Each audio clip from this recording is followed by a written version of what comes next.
One of your most iconic moments in the WWE is that when you had to turn your back on your team, your friends, Yeah. the Shield. Yeah. You like, damn, Vince. That was painful. If I must, I must. It was hard. But the hard thing on it is, they had pitched the story to break up the Shield a few months earlier. We were like, no, man, we're not ready. We're not ready for that. Like, we'd been bad guys. The crowd was really starting to get behind us. We wanted to be good guys. We wanted a longer run. Like, we felt like we had a lot more in the tank. Mm-hmm. And so we have a match with the Wyatt family in Elimination Chamber in February. Then we go to WrestleMania. We're full good guys at that point. We do 2 6-man tags with Evolution right after that. Like, we're awesome. We're on cloud 9. We're feeling great about things, the 3 of us. We show up to Raw the day after, and they knew that if they gave us heads up, we would say no, and we would find a way to try to fight out of the breakup. So they brought us into the office, and they just said, here's what we're going to do tonight. Tonight. It was also in Indianapolis, Indiana, by the way. A lot of Shield history in that town. And they're like, this is what we're going to do, and Seth is going to be the one to pull the trigger. And I remember, like, in the room, just the silence. And when we walked out of the room, it was like, what do we do? You know, like, can we stop this? Like, are we doing the right thing? And, you know, there was a lot of tension there. And it was mostly, we had found our comfort zone as a trio, mm-hmm. and we were really relying on each other, and we enjoyed the process, and we enjoyed performing together, and we did feel like we had more legs. But at the end of the day, it was one of the most shocking betrayals and shocking moments in the history of our company and our industry. And what it set in motion over the last 10 years, 11, 12 years almost now, it has been a complete paradigm shift in our industry. And you look at myself, Roman, and Jon Moxley, we're at the very tippy top. Mm-hmm. And if we had stayed together, it just wouldn't be possible. Nope. So you needed that break. I was super fortunate that I was the one to be the catalyst for that. I still feel the repercussions for that today. Like, people still ask me to this day, 12 years later, why did you break up the Shield? You know, these are grown people, because they watched it when they were teenagers. Absolutely. You are grown. You know this stuff ain't real. Come on now. That hurts you that bad? Yeah. God. Who determines whether you're a good guy or a heel? Ultimately, the audience. Ultimately, the audience does. I think, you know, there's suggestions about what feels good. You know, what would, you know, do we need a babyface here? Do we need a heel here? The creative team, we'd like you to do this. We'd like you to do that. And you put forth your best effort. Ultimately, the audience really decides if you're going to be cheered or booed, you know, and that's it. And then you gotta roll with that punch. Right. If you swim upstream, it only works so well. You know, eventually it backfires. And so I think you saw that. You know, Roman Reigns is a really great example of that. Mm-hmm. Roman Reigns is a guy that they wanted to be a babyface, the top babyface for a long, long time. And they were like, we're going to do this. I'm going to force this to happen. Force this to happen. And it never took the way it needed to.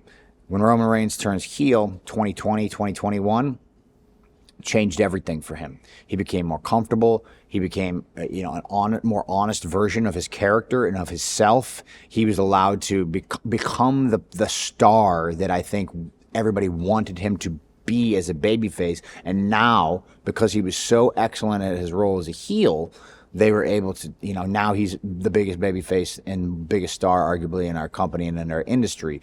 And so the audience did that. They forced that by rejecting for so long. And so, Bryan Danielson is another great example. Daniel Bryan, WWE. He was a guy that the fans, sometimes people just catch fire. My wife, Becky Lynch, mm-hmm. They tried to force her into a role as a heel, not reading the room. This is SummerSlam, I want to say 18 maybe, and she slaps the bejesus out of Charlotte Flair in the middle of the ring, and everybody in the back thought she was going to be a heel. But if you would have been paying any attention to what was happening, you knew that when she slapped Charlotte, that place, it was Brooklyn, was going to go nuts, and they did, and it catapulted her. The audience took her into the biggest female babyface that's ever lived in this company.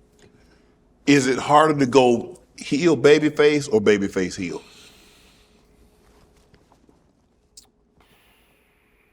I don't know that if you do the switch at the right time, neither one is difficult. Okay. It is harder to maintain being a babyface long term, I find. I just think it's easier to be a heel. It's people naturally. People won't like rooting against somebody. They just naturally want to hate, The world's just full of haters, They naturally want to complain about something. So it's just easier. And you have more leeway. You can't as a good guy, you have to be locked in, right? Any little misstep, you have a bad promo, you have a bad match. People can start to turn on you easily. When you're a heel, you have so much freedom. It's hard for you to screw up, because you screw up and they laugh at you, and then you get mad that they laugh at you, and then they get mad, then they hate you more, right? So there's more of an antagonistic relationship with a heel, and I think that's just easier to get done. At least in a modern wrestling setting. It might have been easier back in the day, when everybody didn't know everything. Right. But yeah, I find it easier to be a heel. But if you hit the transition point right, when the audience is ready to make the switch, then I think it's in that immediate point after the turn. Either way, kind of the same. Whether you're a heel or a babyface, do you need a signature move? Yes, very important. Very important. Because your audience gets they get clued into it. That's one of the things about our business is the audience having a pivotal role in the storytelling. When they feel like they're a part of what's happening, that's when it's the best. When they're not just voyeurs, they're actually in. Yeah. They're in some way. So that participation, whether it's a catchphrase or a signature move or a setup, you think of The Rock and all of his million. Finally, The Rock has, and the crowd gets to Can go you along smell with what it. The Rock is cooking? Yeah, and I do my I am a visionary. I am a Seth. And they do the freaking Rollins, or they sing the song. And you have some stuff like Cena where he's able to do his whole comeback and you can't see me, and now they know it's the end, So it's just those participation things, and a finisher having a great signature and finishing move is something they can look forward to as the match progresses. You mentioned that the WWE for the longest time, they wanted big. I mean, you had Hulk Hogan, you had Andre the Giant, you had these massive men. Yeah. You Triple H, and you had Undertaker, and you had these guys. You wrestled Big Show, Kane. You wrestled some of the big, and you've also wrestled Rey Mysterio. Yes. So when you're dealing with a guy like the Big Show, he has to help you get him up off the ground. I'm not getting Big Show up off the ground. There has to be some jump to it, but you still got to be, strong enough to hold a man that size up and put him down on his back. Yeah. So when you're rehearsing, and you're dealing with a man, 280, 300 pounds. Yeah. I mean, bro, we gotta hit this thing because both of us could end up hurt. Yeah.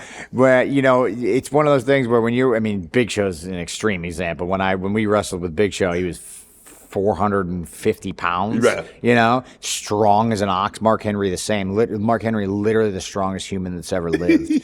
You know what I mean? In his prime, and even in his not prime, you could just crush your bones with his hands. You just hope those people like you enough to cooperate with you. Because if they don't, it's over. You know what I mean? I had Ric Flair on, and he was like, if Andre didn't want you to do something, no matter what you rehearsed, it wasn't going to get done. It wasn't going to get done. Yeah, it's just not going to have. Same. Show is the same way. You just hope that you catch them on a good day. I don't know what to tell you. Otherwise, they're the world champion. That's it. That's the end. Want to join Club Shay Shay? Become an official member by hitting that subscribe button, where you never know who's going to be joining us for drinks and conversation. Don't be late to the party, because we like to do something before two something.